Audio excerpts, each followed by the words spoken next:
right, happy 2024. We made it. How you doing, Andy? I'm doing well. I've made it, we made it through 2023 and boy, couldn't be happier to be here with you. I just can't believe that like COVID was 4 years ago. Like In China it was, yeah. Yeah. Well, we're a month away from where everything locked down. It's very surprising. And I just think of it like a big timestamp and how much our industry's gone through. And it's great to be in a time where we're able to chat and make predictions and review what we did last year. And I feel like we're getting very close to getting things back to the way they were, by and large. And some of those predictions that we made last year have to do with this. So before we get into our prediction, actually, we're going to review our predictions from last year, give ourselves a quick little grade, and then we're going to make some bold predictions for 2024, the calendar, or basically the next year, the next 30 to 65 days. But before we do that, first, happy 91 show, Andy. That's pretty cool, pretty amazing. We've done 91 episodes of this. When I was making the title today, I was like, oh, wow, 91? What are we going to do for the 100th? Yeah, I mean, I think it could be like lined up with IAPA quite nicely. Maybe we can do a big. No, it won't. You don't think so? No. You won't go into IAPA? IAPA's in 6 weeks. Oh no, you mean IAPA? I'm thinking the THEAs. But yeah, I think it actually could line up with IAPA. We could do a big blowout live from IAPA, super party. Yeah. Super party would be great. And on tournament, we get planning now. We can actually do it. And then coming up in 2024, we are planning to do our Live from the Red Carpet show with the THEAs again. So we're excited to partner with the Thean Entertainment Association. This show, I will be honest, we pulled that show together within like 72 hours. It got approved while myself and Trevor were on the flight over there. And we brought our equipment just in case it was going to get approved. But this year, based on the discussions we've been having with the TEA, I think it's going to be better than ever. And quite a bigger, great show. Bigger, better.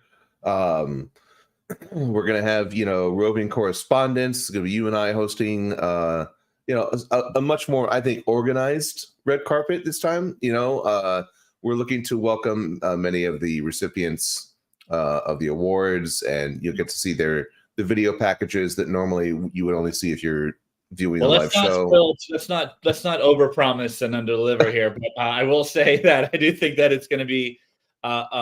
I think that a lot of the chaos from last year was not really too visible on screen. But I will say that I think that it's going to be a next level up. So stay tuned, mark your calendars. And you know what? Please come to TEA Inspire. If you're in LA or you're flying out, love to see you all out there. I do plan on going. Looking forward to that. And of course, hope to see everyone at THEAs and hope to see you on the red carpet, live from the red carpet. It's in Hollywood. It's a new space. So excited to see what the new area will venue this year. Yeah, so shout out to our friends at the TEA. But you know what? Let's go ahead and just check quickly. Wait, was there what? No. Was there a big news item or no? I forget. Now we're going to cover it in the prediction. So let's go ahead and bring on Michael Libby. The creative futurist. You can't go on LinkedIn without seeing this guy doing some sort of panel, doing something somewhere. Friend of the show, personal friend of myself and Andy. Michael Libby, how are you doing today? Hey, I'm doing great. Thanks for having me. Good to see you both. Happy 2024. We made it. Well, Michael, for those who may not know who you are, do you want to give yourself a quick little rundown of what you're all about? Sure. Well, I'm the CEO of a company called World Builder, and we do digital twins for the attractions industry. That includes simulation and pre-visualization and show control and integration and basically anything involving real-time game engines. That's what we do. That's our specialty. Great. That's exciting. Yeah, and you've got a lot of cool stuff going on that you can't talk about, I'm sure. I love that you think that, and I'll just let you continue to think that. All right, so I'll kind of guide us through. So I painstakingly went through our 2023 prediction show, and we're going to go ahead and run through relatively quickly some of the predictions we made. Charlie, I'll just kind of shout out the title so you know what we're talking about. we made some personal predictions last year, but I'm not going to review those because we kind of we talked for a little bit. I'll try to keep this a little tighter. The first thing we touched on was was Disney going to make any big park announcements? Let's go ahead and roll that clip, Charlie. First clip right there. Major attraction news. Will that be announced this year? And I'm not talking about like an opening day. I'm saying, hey, we are now building X for Epcot or for Disney Studios or for whatever it is going to be. Any major announcements to be made this year? I don't think so. Unless, they follow through with some of their pie in the sky ideas for Magic Kingdom. I would not. I feel like. Well, I got to say, Andy, it does not sound like we hit that one. We got that one right. We did not. Yeah, we did not. Well, we'll put that one. I will say, I'll just go ahead. I did actually predict something. Let's see what we got. I'll just click on it, Charlie. I think they're going to confirm a big attraction coming, and it'll or area. I think they will. I think they're going to announce it by the end of the year because there are several things in the pipeline. I don't think they want to be seen as kind of like we're not doing anything while in 2025 Epic Universe is opening. So while I don't think it's going to be able to be like that fast track. So I'm gonna say that is a minor prediction for the big expand or the big replacement for Dino Land. So we do have Indiana Jones coming, some sort of Encanto. So I'm gonna give myself a point on there, unless you all disagree. Sorry, so the prediction was that they will make some announcement of some kind. We're not. This is a professional show. We're not here to, we're not breaking NDAs. We're really trying to work within that. And that was a vague. You got to understand, Michael. They were pretty vague before. They were like, "Hey, there's something over the rainbow on Thunder Mountain," things like that. Mm-hmm. So now, had I said Disney's Animal Kingdom, I think that would have been a little bit more specific. But I'll have it a half a point. All right, these points really matter too. So next we have an announcement. We were giving a couple little announcements on. Predictions, pardon me, on Walt Disney operations. I'm going to go ahead and play this clip. They got out of order, Charlie, so I'm just going to kind of run through it. Likely by year end, I think that we're going to see annual passes brought back to Disney World. Like, they're not selling them right now. I think they're going to bring them back. I think we're going to see the trams come back. That's more of a hopeful thing. I should have done this show from my laptop too, like that show. So sorry, I put a little archival footage banner. So hey, trams are back, baby, and also I think annual pass holders are on sale. I know they at least came back a little bit. So I'm gonna put a W in there on my. Now I do have a little prediction here from Andy. Let's see if he's correct. This is Disneyland, right? I'm in Walt Disney World. Andy's in Disneyland, so he tends to focus on that. Here we go. I think that they'll probably reduce the restrictions for the Magic Key holders here in Anaheim eventually too. I would hope. I don't think they did that. They did not, no. and they stopped selling them.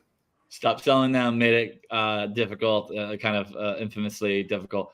Okay, I haven't been to Disneyland in a while. And now it's all crashes and stuff. So. Are the parks crowded, or what? Disneyland, is it swamped every day? Like, how is the crowds with all the changing dynamics of not having millions of annual pass holders? All the times that I've gone, it's really manageable up until about 5 o'clock, 4 or 5 o'clock. That is when the Magic Key holders sort of start showing up. Just the same pattern as it's been for 35 years or so. But yeah, I've been, I don't know, since January of 2023, I've probably been 6 or 7 times. Wow. At the whim of my cast member friends. Right. So, I haven't had, the last annual pass that I had was the Premier Pass, and late 2019. It expired in late 2019, and I didn't renew, and then COVID closed everything down. So and now the Magic Key Pass for Disneyland is more expensive than the Premier Pass that I had for both coasts in 2019. All right. Well, coming down the list, I did make a prediction about park reservations, which we know there has been a lot of movement on that. Let's go ahead and see that clip. Park reservation system, I do believe that for hotel guests, gone. I think it's going to be gone. Completely gone. I can't imagine it. I just can't imagine them putting that pressure on people who are already, if you're staying there, go to whatever park you want. That I'm only going to say that because I really ate a lot of crow on that one. I was like, they're doing, hotel guests. It's just going to be like, go whatever park you want. Do they do that? Yeah, dated tickets are no longer reservations. The current system is that reservations are required for annual pass holders, except after 2. And they have good to go days. We need to dismantle this park reservation system. It is unbelievable that they have this still. I think there's a psychological impact that it has to hold over these things from COVID that are no longer necessary in the parks. At least at Walt Disney World. Look, Disneyland, I know that there's unique parameters and things like that, but Michael, we worked in operations for decades. They know how many people are coming. I did for a decade. They know how many people are coming to those parks. They forecast it, and everything's just fine. So I don't know why. I just think this is like a holdover. Get rid of it. What are we even doing here? It's unreal. Michael, you have a point to make. And by the way, we're now much better at forecasting. We're using AI to predict park traffic and things like that based on past attendance and past years and things like that. Yeah, so I get the idea, if customers need to book it or whatever, because customers are customers. I get it, but annual pass holders, let's get rid of this thing.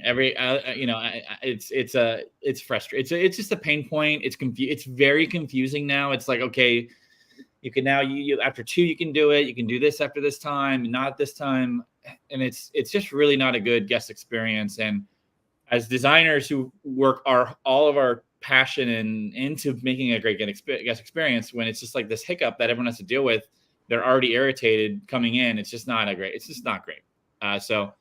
We've talked about before how most people don't realize what a data and metrics-based company Disney is, and I think that they're getting some benefit from this system still, and sort of like from their cold dead fingers, like they're going to pry these new metrics from them that they're getting, and it's got to be of some use to them for them to keep it. So who knows? Yeah, I just say at what cost, right? Well, I don't think they care about that. Yeah. Well, I meant like the cost of the guest experience and all that. That's what I mean. Yeah. Looks like I won't be getting hired by Disney anytime soon, but that's fine. So are we allowed to make 2024 predictions yet? Are we at that? Not quite yet. Well, we only have a few more of these that we're going to review, and then we're going to do some 2024. So we're going to wind back the clock. We're going to switch away from Disney for a moment, and we're going to go to talk about. So at the time of this recording, they had closed down like the old Fievel area and Barney area, and had put up some walls, and they had DreamWorks characters up. And so we had some general idea that something that DreamWorks related was going to be. This is a little bit of a longer clip. We made DreamWorks predictions. Here we go. I don't know. It's not a terribly big area. And it's not. Huh? Yeah, well, originally they were going to put Nintendo back there, so I feel like I don't know if that, who knows what that, but so it's like that's been kind of leaked. I don't know. So they could probably fit, depends on how far back they want to go. I don't think it's going to be as ambitious as that at all, right? So, well, in terms of programming, I think that they still need something like that area, a little play area for little kids. Yeah. So I don't think that they would program it programmatically. I don't think they would sort of just chuck that whole sector, the demographic, and just be like, all right, we're putting another coaster in. I don't know. They could put a Fast and Furious coaster in or something. I don't know. Who knows? Yeah. Maybe I not. don't, and I don't think they would split up the minions. I don't think that they would put Super Silly Funland there, and have the minions ride be like down the street. Yeah. I would put my money on like a pretty solid kids area, several Zamperla, fun little spinny rides, and then maybe a family friendly water ride, which that park does not have. Very interested to see that. And Charlie, they already put like DreamWorks stuff on the walls, so that's why I think it's DreamWorks. But we're probably looking at 2-3 years on that, probably at least, after Epic Universe. So, and I would predict that in the meantime, between now and when they actually start construction or something, I think they'll just scrape that whole area off, pave it, and then you'll probably see another haunted house there for Horror Nights. Okay, so we got a little bit of a mixed bag. You got a wild card prediction on the end of that one. I mean, essentially we see, it looks like they're reskinning the old rides. I don't know what's been announced, but we've seen the signage. Looks like they're adding a few different things. So I'm gonna probably call that that's probably a point on the board for me. Andy, maybe a negative point for that whole scrape it all clean for you. That's a good point that USF doesn't have any family-friendly water ride. That seems like a real gap in their attraction mix. Yeah. Well, looks like from the aerial photos on Twitter that there's going to be a splash battle ride in the How to Train Your Dragon area of Epic. Of Epic, yeah. I mean USF proper, like the park. Oh, okay, not the larger resort. Yeah, so because like IOA has Jurassic, Drag barges. Yeah, they're soaked in water rides. Pardon the pun. All right, moving down the list, a universal prediction. So this is going to be pretty interesting. Talking like big general predictions. I don't think anybody outside of Universal could have predicted the Dallas or Houston. Is it Houston or Dallas? Dallas. Mini park. Yeah. I mean, you and I know a lot of people at Universal, and I did not know about it, and it was shocking. Yeah. And I think it's very exciting, and I think that we're going to see, hopefully, a lot more details about that come out. So you think there'll be more details about and then maybe an opening date. I don't know if they announced an opening date for that. It was just like this. No, they didn't. Okay. Would you like to why don't we do this? Predict when that will open? I would say, given the size and I think the type of attractions that it's going to have, which is mainly, I think, a lot of lifts from other attractions and ports and adaptations from attractions at other parks. I would say maybe like even third or fourth quarter 2025. I think that they could build that in 2 years. Yeah, I was thinking 2025 as well. I think they can do it. And I think it's possible they could announce another location for it, probably internationally. Yeah. I wouldn't be surprised if it was Europe. There was a Europe location they were identifying right now. Well, I think I have another prediction. Okay. I feel it coming. I think that you'll see Portaventura turn back into a Universal Park. Right. There's rumors about that. Yeah. I think that's definitely a possibility. Yeah. I will say it's speculation and not predict it, but I think that they'll announce I think they'll announce a new location. And it'd be fun to see it like open in Australia, that smaller park like that. Well, there's already Universal properties at SeaWorld in Australia. They've got that big Nickelodeon land there, that's very successful. Yeah. They do have the Gold Coast. They have that. Okay. I feel another prediction coming. I am not going to make any predictions in this prediction show. That was pretty good. That was pretty good.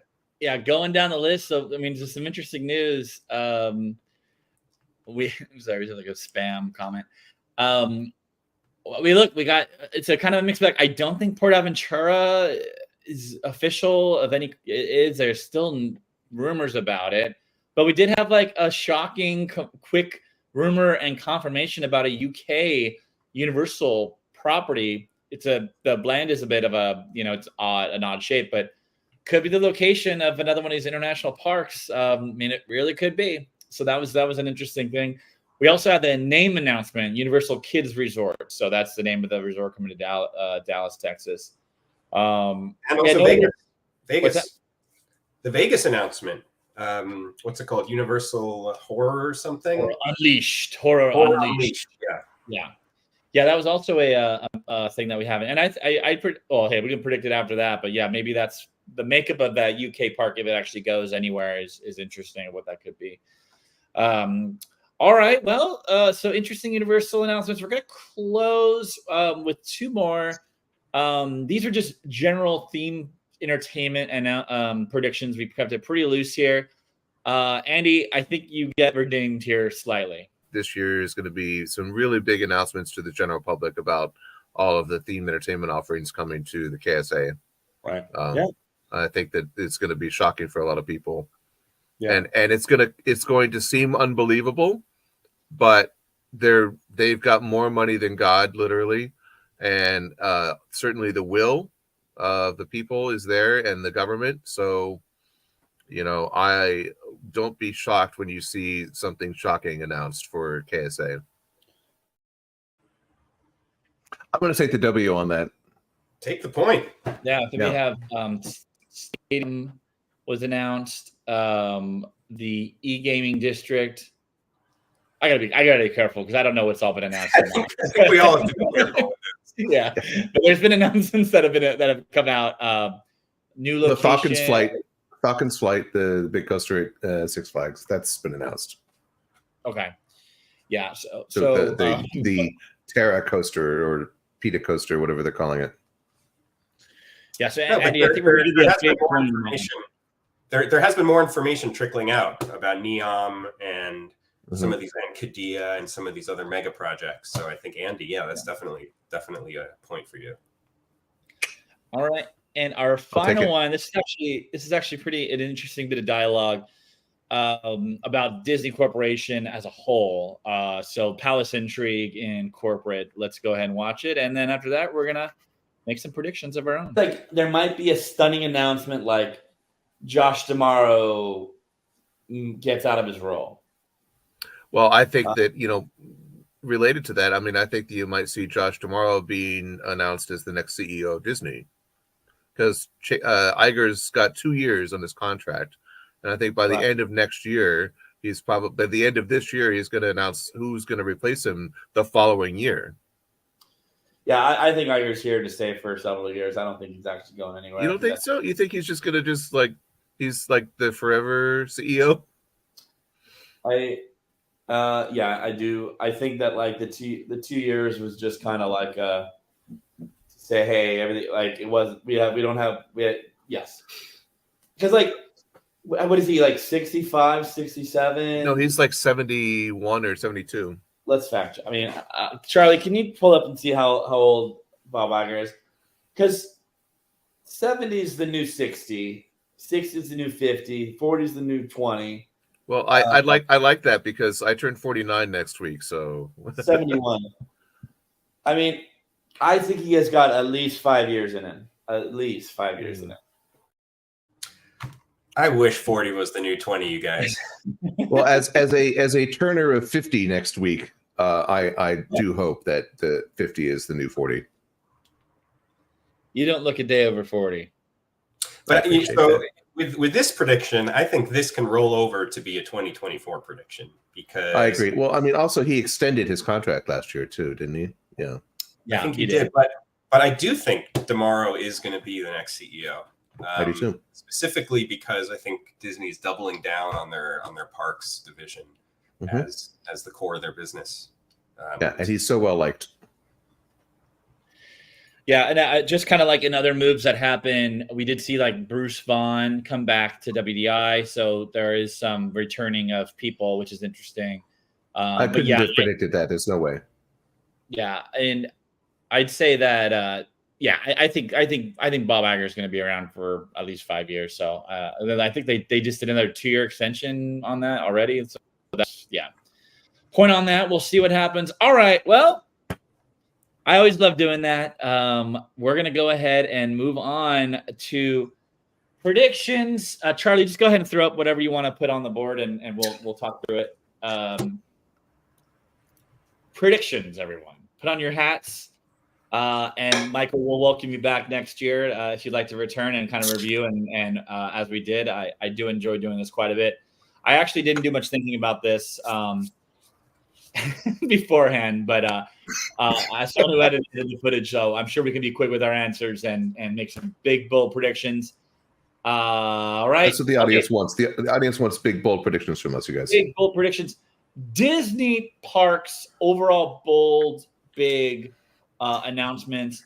How about this, Michael? Why don't we start with you? Sure. I think that 2024, we're going to see some concrete details about a third gate in Anaheim. We've seen maybe some zoning plans, some proposals, some concept renderings, but I think we're going to see some concrete plans for a third gate, and that third gate is going to include Pandora, the world of Avatar. Wow. We got to get Alicia Stella on this show to help with these predictions.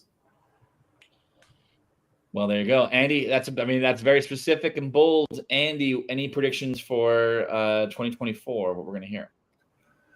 Well, I think that now might be a good time to bring up the fact that Universal Studios Japan is closing the Spider-Man ride yesterday, and that as a result of the 20-year contract being up, that I think that we will see Marvel characters in the Tokyo parks almost immediately. Probably next week, next month. Walk around characters, that sort of thing. Mm-hmm. Well, they had to have known this day was coming. So yeah, I'm sure they're got the warehouse of costumes ready to go. Yeah, it's interesting. Yeah, so that's such a mini prediction. I need the big bold prediction for Disney parks. I know stuff that I can't say, and it's really in my mind I don't know what's a prediction and what's something I know. Humble brag. Nothing. Continue. I said humble brag. Continue. No, I don't mean to sound like an arrogant prick, but all right, take a moment to think. I'm gonna pass. I'm just going around you doing that for next year. All right, so think a little bit. Big bold predictions. I think. Oh, I'm on screen. Is D23 this year?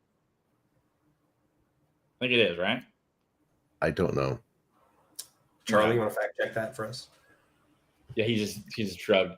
If D23 is a thing, which I think it is this year, the alternate years, I think you're right. I think you will see a little bit more of less than a tease of announcements for that. It is this year. Okay, I think we're going to see more details because Disney's announced $60 billion in park development. So I think we're going to see a new hotel announcement for Walt Disney World, new hotel announcement for Disneyland. I think we're going to see I think we're going to get more details on I think it's going to be kind of a little bit of an ambiguous announcement again on Magic Kingdom, but it'll be a little more specific. Instead of, hey, what if we did this? It'll be more like the Indiana Jones announcement for more things behind Thunder Mountain. And I think we'll get a preliminary tease on things that could be coming to Hollywood Studios, another general announcement for Disney Hollywood Studios. I have my big bold prediction. Okay. I think that the second gate for Shanghai will be announced. Oh. Nice. Cool. We have in the private chat. We have it's August. Other prediction.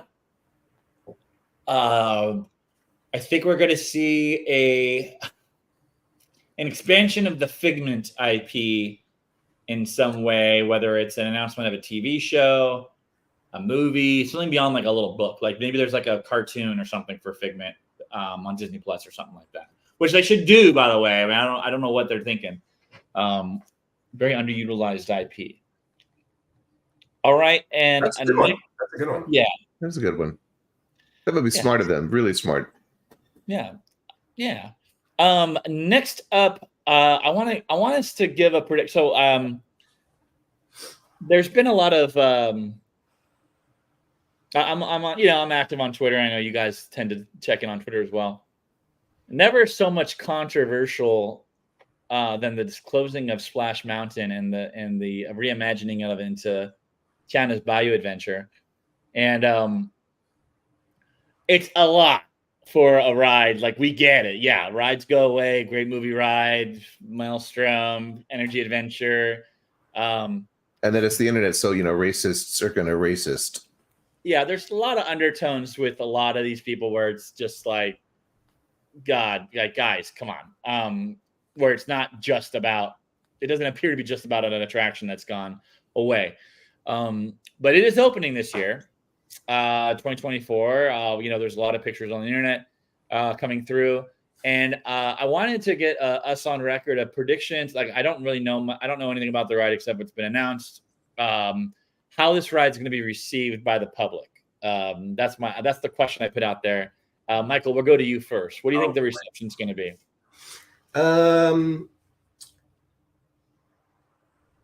Well, I think there's going to be a full-on PR blitz, but I think the reception is going to be mixed. It's tough, when you replace a classic attraction, you always want to replace it with something better, and hopefully this will be better.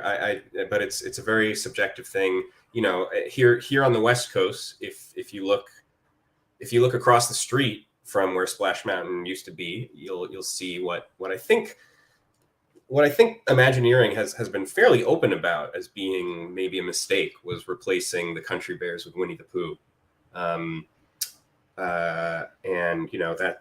that didn't go so well. But in terms of Tiana's, I don't know. I think that whole it'll breathe some more life into that area of the park. We're also getting a little bit of area redevelopment around the Haunted Mansion right next door, with queue and exit retail and restaurant. So that area of the park, again, here on the West Coast, has always been a little bit of a challenge because it's a dead end. It's hard to get that area to feel really active, and nothing like a new e-ticket attraction to revitalize a land. So look, it's the first, I guess, not counting Galaxy's Edge, it's the first new e-ticket that park has gotten in a while. I have a question for you guys. I'm wondering if you think they will take this opportunity to widen the trough on the West Coast, to add a higher capacity that matches the version that they have at all of the other parks around the world. No, I don't think so. That is almost impossible, I think. Well, I'm sorry, go ahead. Go ahead. Yeah, well, so it's just quick things. Splash Mountain's no longer a dead end because there's a path going to Galaxy's Edge. Oh, that's right. That's right, man. I haven't been. You're right. I'm stuck. I'm stuck in the past. Clearly. Michael, you mentioned the Haunted Mansion queue. Charlie, can you bring up the image that I just sent in the chat? So the Haunted Mansion queue has been like as it was for my entire life, 50 years. And then to see this image it was tough. Come out. Charlie, can you get it up on screen? It's the image that rocked the internet. Yeah. Well, if this is a new one that's like a little bit more wide, I guess it can. That's just a link. It's just a Reddit link. Anyway, we've all seen the image. Oh, there it is. Here we go. No. Yeah. So that was shocking and horrifying to me. Ooh. I'm like, I didn't know that it was going to be like just tear it all out. I thought it was just like the courtyard and like maybe that section where the Fast Pats machines were and all that. But like, no, they just tore the whole thing out. And I love how they spray painted the character finish on the gravestones so that nobody could take them and sell them or whatever. when they demoed them. Yeah, that's a nice touch. Yeah, that's. I mean, I must say that is pretty jarring. I mean, I imagine that there's probably some accessibility at play too, where they're going to try to make this queue, because it's a disaster. I mean, it's a disaster right now. It's probably going to be one big long ramp now. Yeah, who knows? But yeah, these images were just like horrifying to me. And I'm not one of those people who's like, Disneyland and museum and never change and everything like that. You could pretty much do whatever you want with it, but it still doesn't mean it's not going to be shocking to see. But anyway, I look forward to a revamped queue, redesigned queue in that whole area there. I mean, I think it's unfortunate they're taking out the magnolia trees and the fountain and stuff like that, but whatever. What can you do? All right. So Tiana, Value Adventure. Let's put this up. Oh, thanks, Damien. So it's not that important, or it's not that. Well, I guess I forgot about that redesign in the 90s then. So my entire adult life then, let's say. Yeah, your whole life is a lie. Tiana's.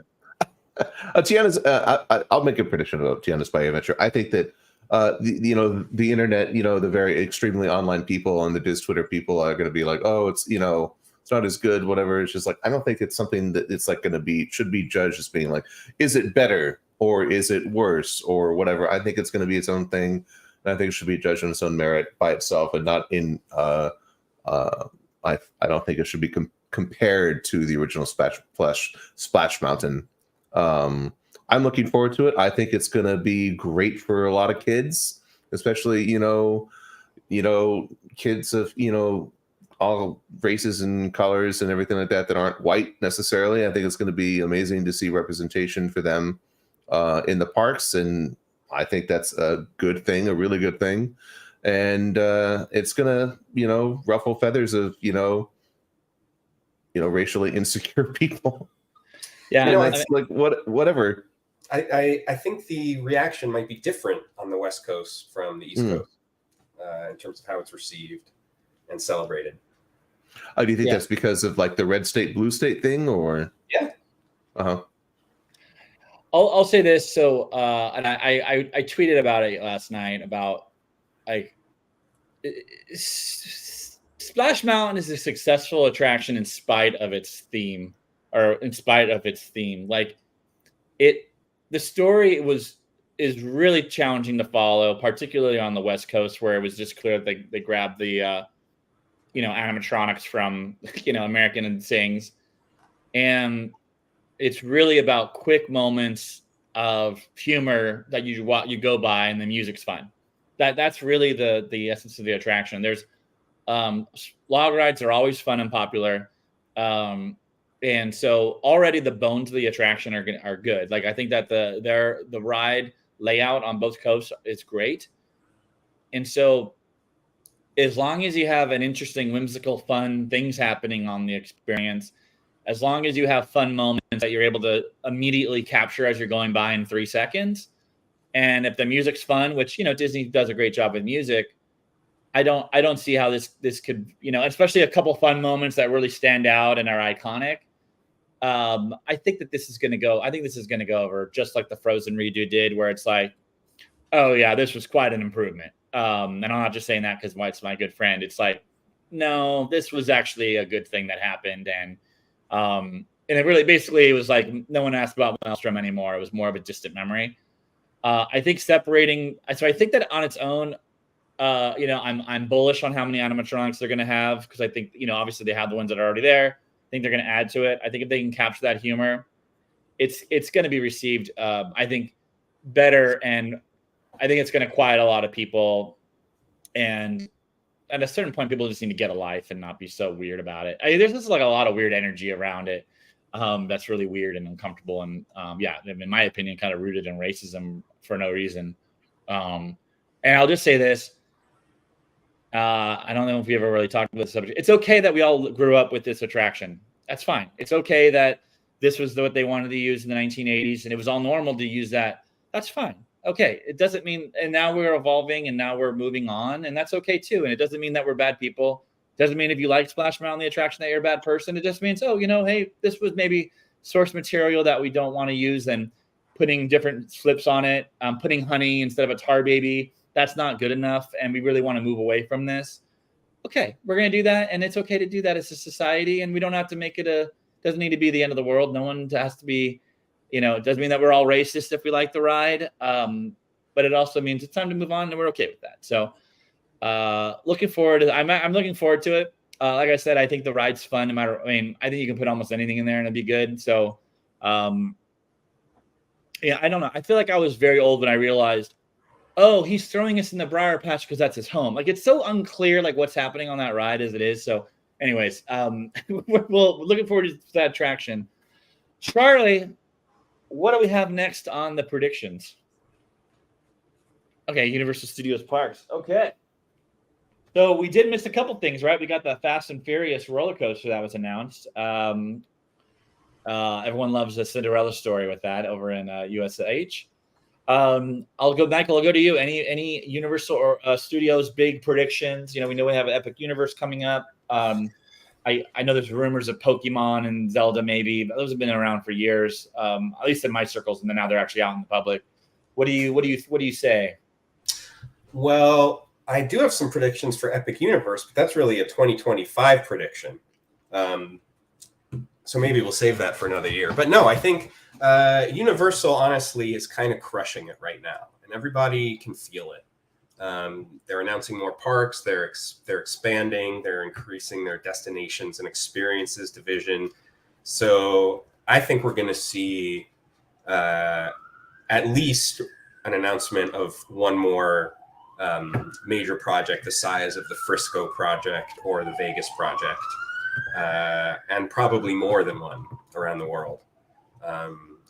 Kind of in this new form factor of not a full-blown park, but like a mini park type of situation. Where it goes is anybody's guess. I don't know. Right. I agree with that.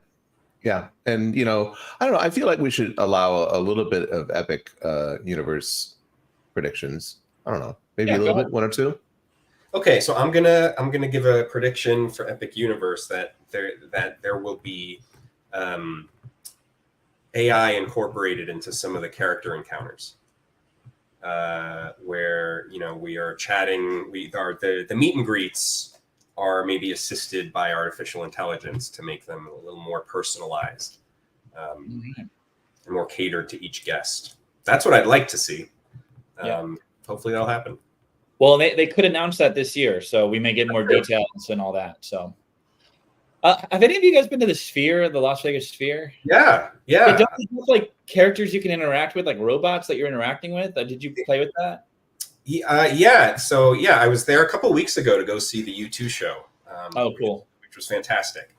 And they do in the lobby. They have. This is kind of exactly what I'm talking about. It's kind of the first article of that sort of thing. I think Universal and Disney are gonna, kind of up the showmanship of it. Right.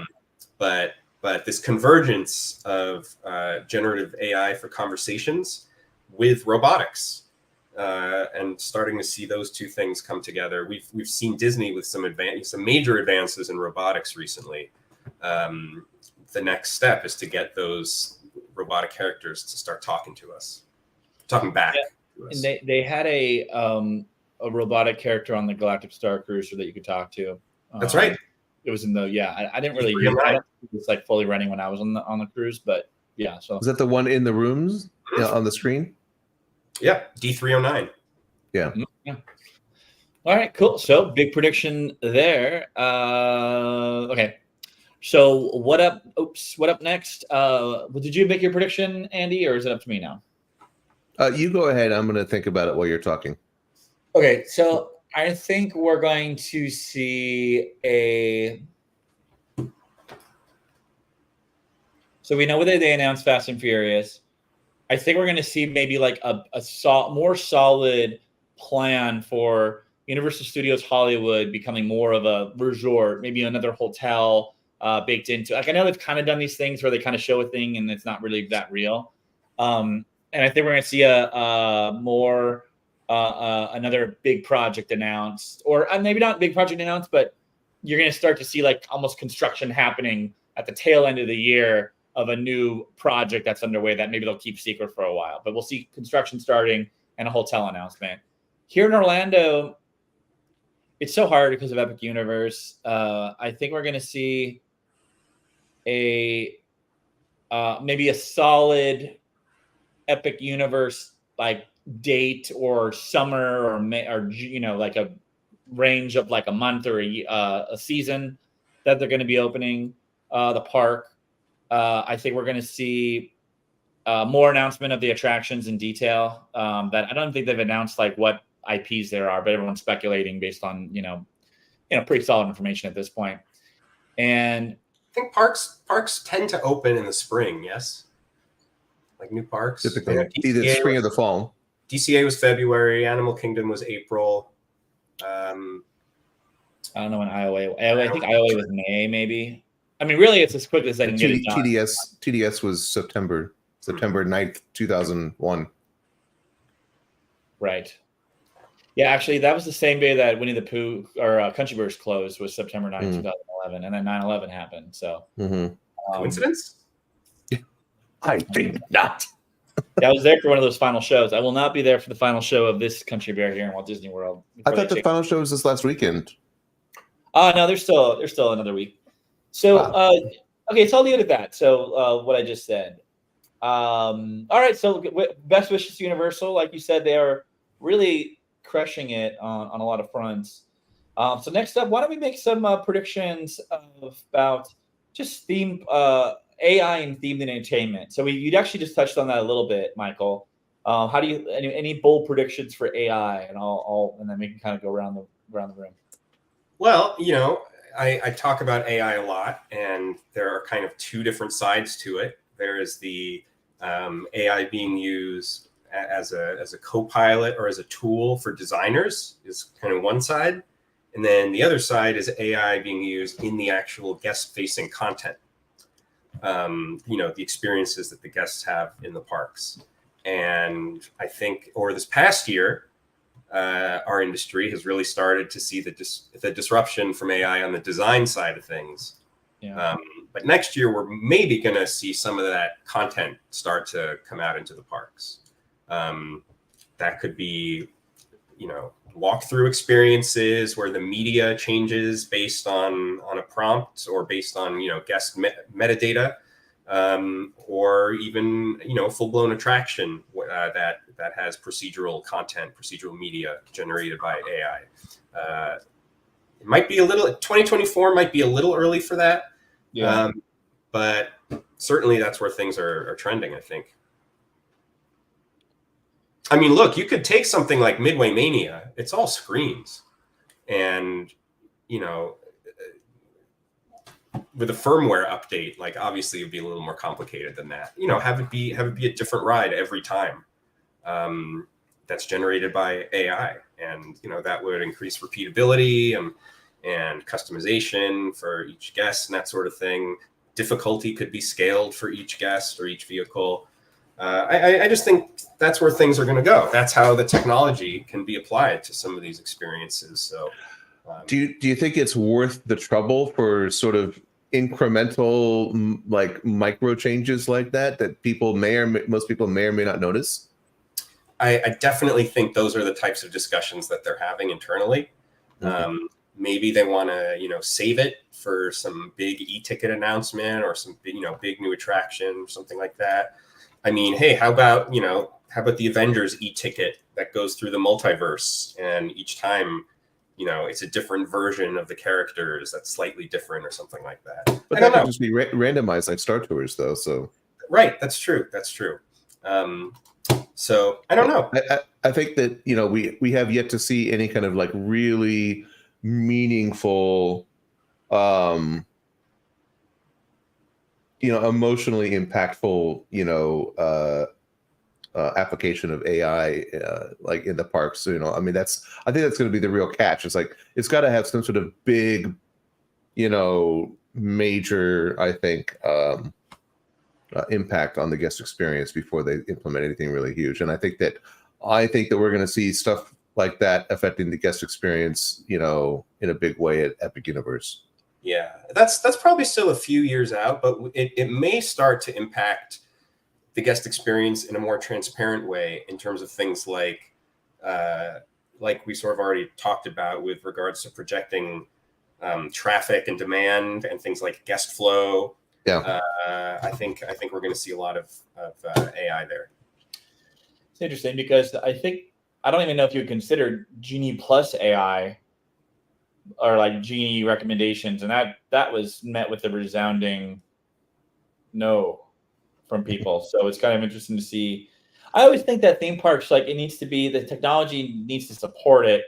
Yeah. It can't be like the sole thing, and it needs to make sense.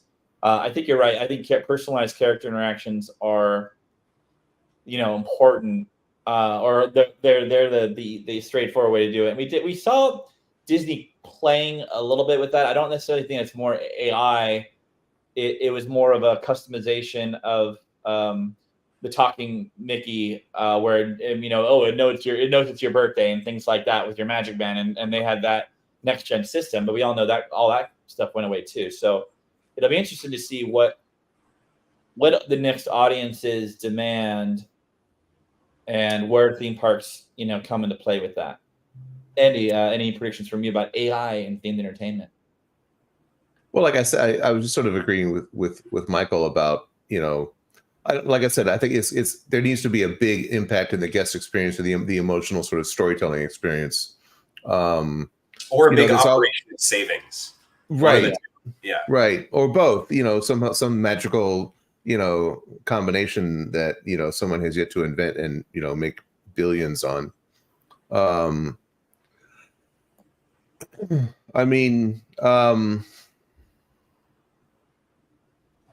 yeah, I think looking at increasing variance of storytelling elements in attractions and shows. I mean, media based stuff is the easiest way to do that, like you mentioned.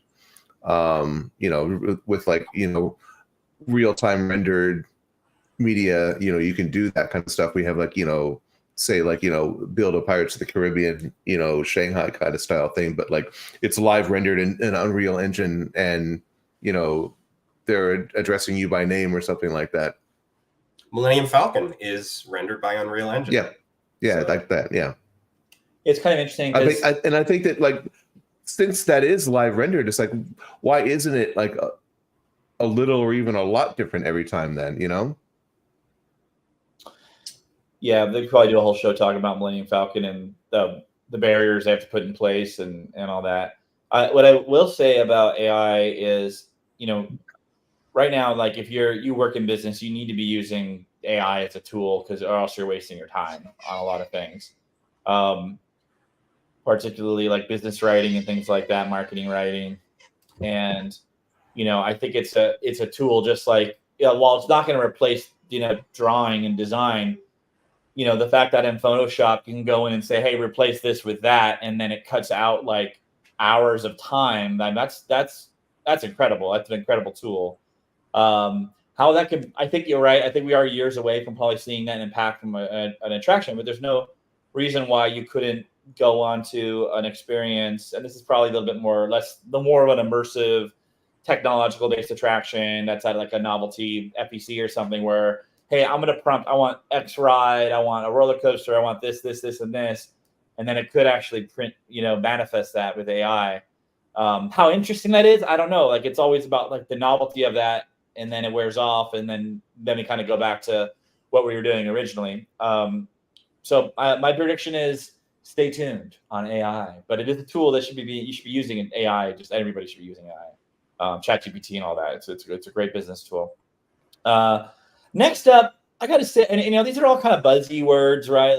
AI. Oh, what does that actually mean, right? And the next big buzzy word is AR, augmented reality and themed entertainment. So some people, I don't know, when someone say, oh, Flight of Passage is augmented reality. I'm like, no, that's not augmented reality. As someone who may not know what augmented reality is, Michael, would you like to define that, just so we have a baseline of what that is for the audience? I would not. No, I think, AR, some people call projection mapping AR, because you're augmenting a physical space with projected media. But I think for most people, it's Pokemon Go right now. When people think of AR, that's kind of the benchmark that they've experienced. But something really interesting that is happening right now is the pre-order and the imminent release of the Apple Vision Pro headset. And that's a real milestone in augmented reality and mixed reality. And now that the Apple headset that's coming out is really high end, but it's actually not going to be great for walking around. It's really more for stationary AR. So I think we may see some like limited implementation, like for example, some sort of Innoventions, exhibit that has Apple headsets. But I would be shocked if we didn't see the Vision Pro making its way into these parks this coming year. I would be shocked to see Vision Pro make its way into the parks this coming year. I'd be shocked to see it in the park. Really? Guest facing thing, yeah. Well, specifically with things like Innoventions, does that even exist anymore? It doesn't exist anymore, yeah. Does it exist in California? Is it in California? That's been like the Galaxy's Edge crap, or stuff. Well, Tomorrowland historically liked to be about showing guests new types of technology that they can't really get at home or access at home. And right now, there's nothing like the Vision Pro, and the price point is very exclusionary for most people. So Tomorrowland, it seems like a natural fit for me to have some sort of demonstration, like an Osimo type of thing with Vision Pro, just to get plus, Disney and Apple are getting pretty cozy, and Disney Plus is one of the launch titles on Vision Pro. So yeah, I think we'll see it in the parks. I think it'd be a good fit for Epcot, to have a demo station there, like a big trade show style kind of demo. I feel like that's almost in that park's DNA for Future World, is to be there to show guests that type of thing. It's kind of, I mean, I'm always pretty skeptical of these kind of things. Now we're just kind of rambling here a little bit, but like, I feel like what people want is they want to be Iron Man, and they want to be in a room with everything beamed up and holograms and adjust things. And we're not there yet in regards to projecting. I mean, there's actually some pretty cool things, like where you can kind of project things and it looks really cool. I think that goggles, like everyone has this thing of like, I feel like it needs to be a contact lens that's on your eyeball. And then that's when it's going to be like ubiquitous. And maybe this awkward middle stage where, okay, put this big giant thing on your face. I'm not sure how viable it'll be as a business to do that. And the reason why is there's so many substitutes for what they're doing. Meaning, if you want to watch TV, you can watch TV. If you want to, or you have an iPad, or you have this, and I don't know all the capabilities of it, but that's the skeptic part of me, where I'm not sure how ubiquitous it will become, unless it's like really solving a real problem or really adding to something. Now, that's to say, I think that like the idea of, hey, we're going to redo an attraction, throw on these goggles, walk through the space, and we're actually going to superimpose what's going to be here. Oh yeah, that's real. That's, we already know that. I'm sure Disney can do that, and that'll help get approvals and things like that, or just walking through a space, and it's a lot less clunky than VR probably. There's some real, I think there's commercial use for sure, but they're very specific. So I think specifically for architecture and design, product design, people like that, I think that's who they're aiming for, the market, in terms of like the price point for that and the capabilities of, like, walking into an architecture office and you slap one of these on your client and be like, here's the model, you can move it around, you can walk through it, you can zoom in, zoom out, things like that.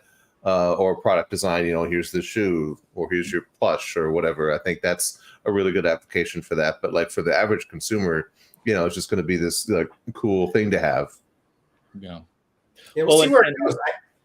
I know that in the last Disney Accelerator class, they have the accelerator for startups. In their last class, one of the companies was an AR company that had a really interesting solution for integrating AR into building architecture. So that if you go down Main Street, USA, there could be characters coming out of the windowsills and waving at you, but they're still like behind the balconies. So they're like really nicely integrated into the actual geometry of the architecture. Disney's investing in them, Well, that'd be a great way to like turn the whole park into a giant Muppet show then. Yeah. Oh, I saw Patrick's eyes just light up. Well, yeah. I'm always torn because it's like, well, I'd rather just see characters be in the windows, really be in the window. But anyways, so AR, one thing that is coming is an attraction that, the I don't want to say the gold standard, but at least they really did augment reality, is Mario Kart Bowser's Challenge. That probably is the gold standard right now. Yeah. And so, and I'm not sure, they did figure out operationally how to do it. And it's very, very unique experience to be a part of, to be on that. And I think that it being a video game and a video game IP really helps them out. So it can be a little bit more cartoonish, with it. But I am excited to have that in my backyard and to be able to go and ride it. And Donkey Kong looks pretty cool too. But that's not augmented reality as far as I know. All right, cool. So next, you had some, we had some thoughts about just the future of IPs and themed entertainment. And I'll kind of tee it up a little bit for you, Michael, to get off. We've seen like video game IPs coming. We've seen streaming channels and networks have really expanded their IP. So what do you think? Any predictions of the landscape of IPs and themed entertainment? Yeah, I mean, you kind of just said it, but I think that we're going to start seeing a lot more video game IP in theme parks. And, Nintendo has been a huge success for Universal. And then if you look at the Hollywood box office last year with the Super Mario Brothers movie, Five Nights at Freddy's, The Last of Us was a huge hit on HBO. People are starting to see that video game IP is some of the top tier IP. There was maybe 6 or 7 years ago, I was the creative director for a concept for a theme park based on the IP of a major video game studio. And it was going to have different lands where each land was based on one of the game franchises. And it was a really cool concept and would have been a great park. But when they shopped the concept around to developers and to investors, the licensing deal that they were asking for was basically, they were saying, this is A-level IP. We want a licensing deal that's similar to those of the major Hollywood studios. And nobody went for it. They didn't see that IP as being as valuable as movie or Hollywood IP. And I think it's pretty obvious now that that's changed. So, if you're asking about specific predictions, I think we're going to see another major video game IP licensed. It could be Minecraft. It could be Fortnite. Obviously we're going to see Pokemon and Zelda eventually, but that's definitely, that's what kids are doing these days, is playing video games. So we'll see. And then as far as the streaming services, I think Netflix first of all, they have a lot of money. They have a different business model where they are able to put a lot of marketing and promotional money into their shows. So we're going to see Netflix and maybe some of the other streaming services like Apple TV Plus start to enter the LBE industry in a little bit more of a major way. Here in LA, there's the Squid Games. I think it's called The Challenge or the Squid Games Trials or something like that, which I just checked out a couple of weeks ago. And I think we're just going to start seeing more things like that. Bridgerton experience. Yeah, it's like they're dipping their toe into the LBE water with those smaller scale, you know, $25, $35 events, you know, or Stranger Things, which was like $50 or $60.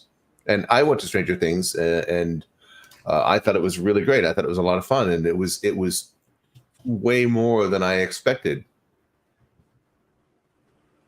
Yeah, it was a good job. They did a good job on that. I wonder, you know, you talk about video game IPs. I wonder, you know, like, what is it, 2 years from now, 3 years from now? We're going to get GTA 6. Oh, yeah.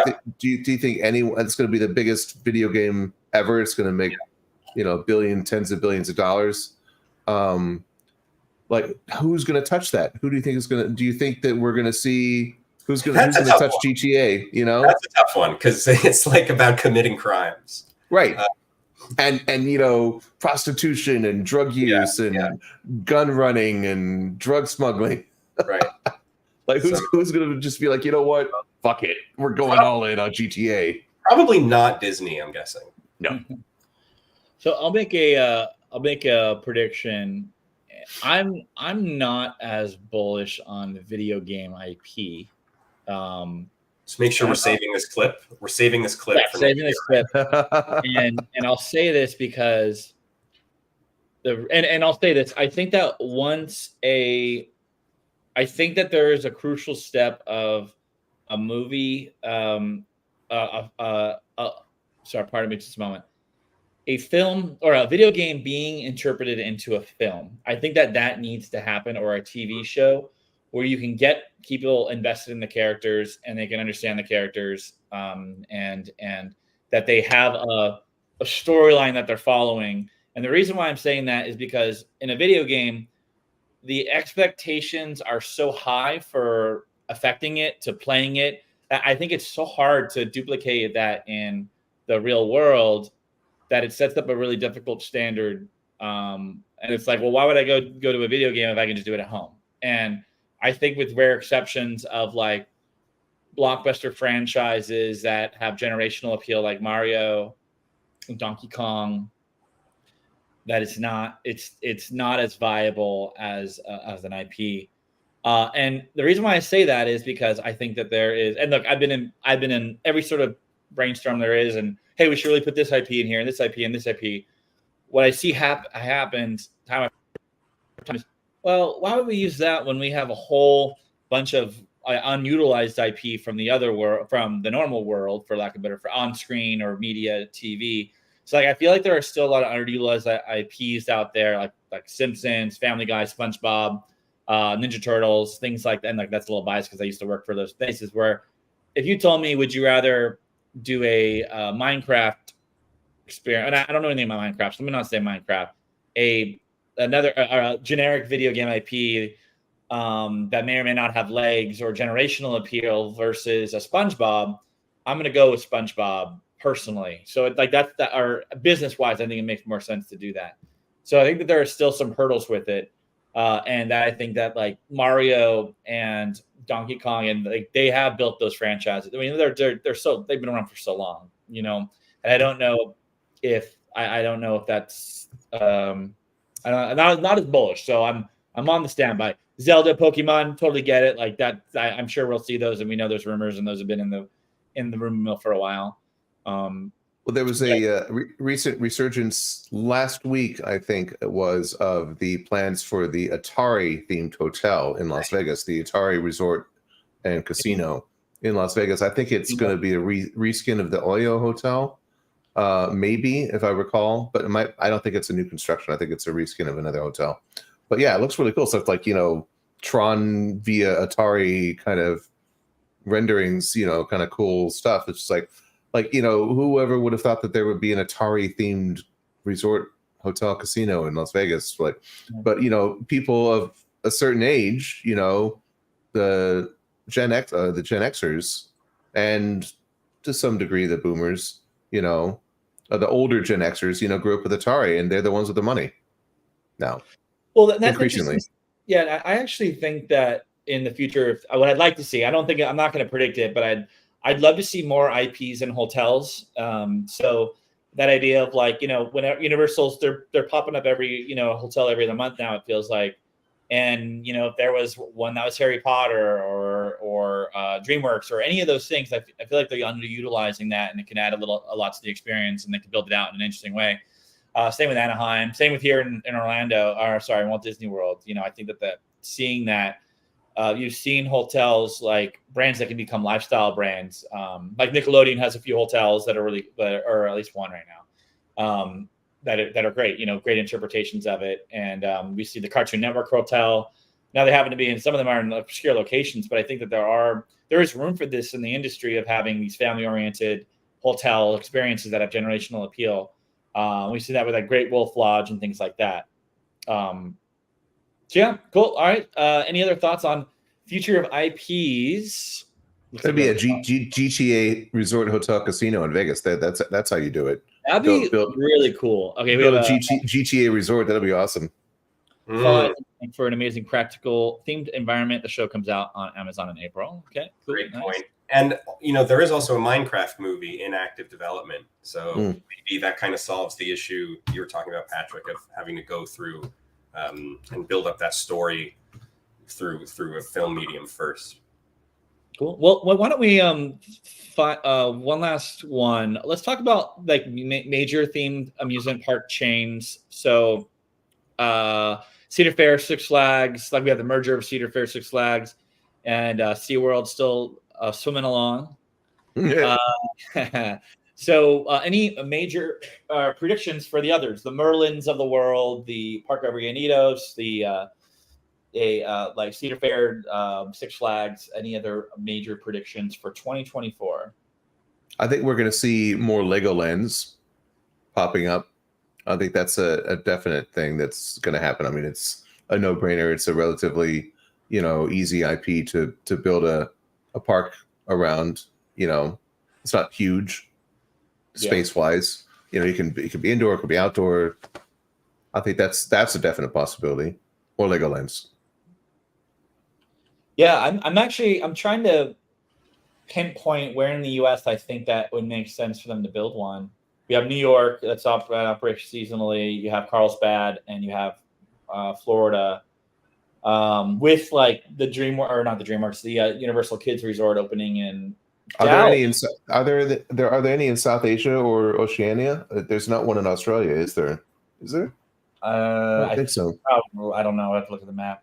Like I wouldn't be surprised if there was like a Legoland Branson or Legoland wherever the Pigeon Forge, like Tennessee, Nashville, and Legoland in like a Branson, like a one in the Deep South.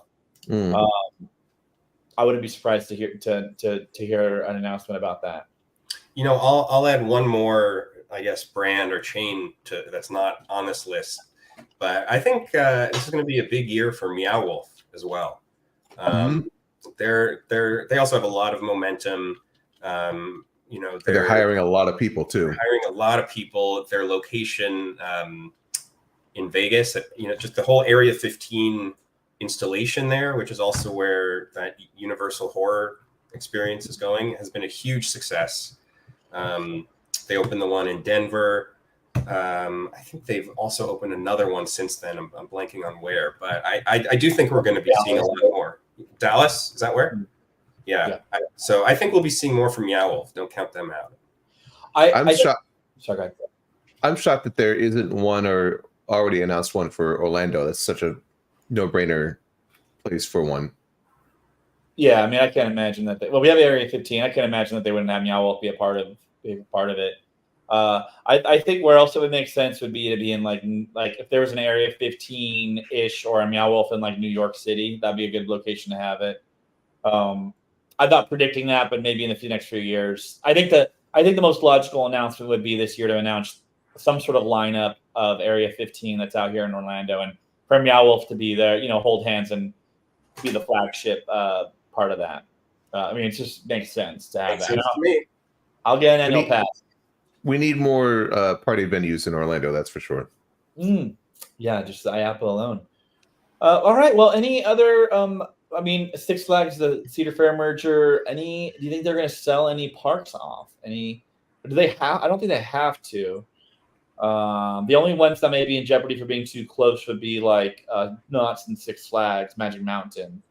I can imagine them closing underperforming parks and selling them to developers because real estate is so huge right now. And I think that, to service some of the debt, they can just be like, sell this park, sell that park, for, hundreds of millions of dollars for the land alone to developers for, some sort of, mixed use development, housing, one hopes, and low income housing, one hopes even more.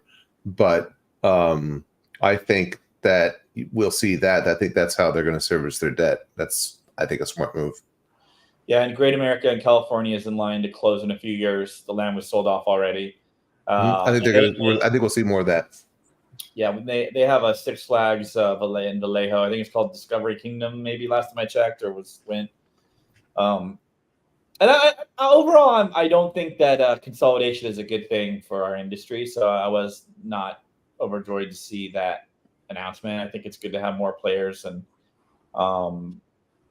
love just. There is room in the market for more. And the other, I guess, Premier. Are they called Premier Parks? They're the other bigger player that owns a few of these smaller ones. Maybe they'll pick up a couple of them in the bunch. The other, so interesting, we still have Six Flags New Orleans that's just sitting there as a big plot of land. I wonder if that'll ever be redeveloped. Yeah. All right. Well, we've gone for a long time. A lot of footage to edit here for next year. Well, happy 2024. I know it's already been a few weeks. And it's kind of weird that it's like already almost January's over. It's kind of weird. Like next week it's over. But Michael Libby, we appreciate you coming on the show and making some predictions, having some fun with us. Mark your calendars for next year. My pleasure, you guys. Thanks for having me. Always great to see you both. I'll see you, Good to see you too. In March at Inspire. Andy, probably sooner, hopefully. Patrick, you'll be out here in March. Yeah, I'll be at Inspire. Make sure you like and subscribe. Follow us on LinkedIn. Subscribe on YouTube. YouTube, you get the announcements. I think the YouTube is the best viewing experience in general. So we'd love to have you all subscribe on YouTube. We're on Twitter. We're on Facebook. And we have a lot of great shows that are actually in the works. So we're going to be featuring, I won't step on them, but stay tuned for we're going to be featuring some companies, some cool projects. We already mentioned in March, we have our Live from the Red Carpet show. So thanks for being with us. Thanks, Brandon, for sticking with us. And we hope you all have a great evening or afternoon or morning, wherever you are. Thanks, everybody. Thanks again.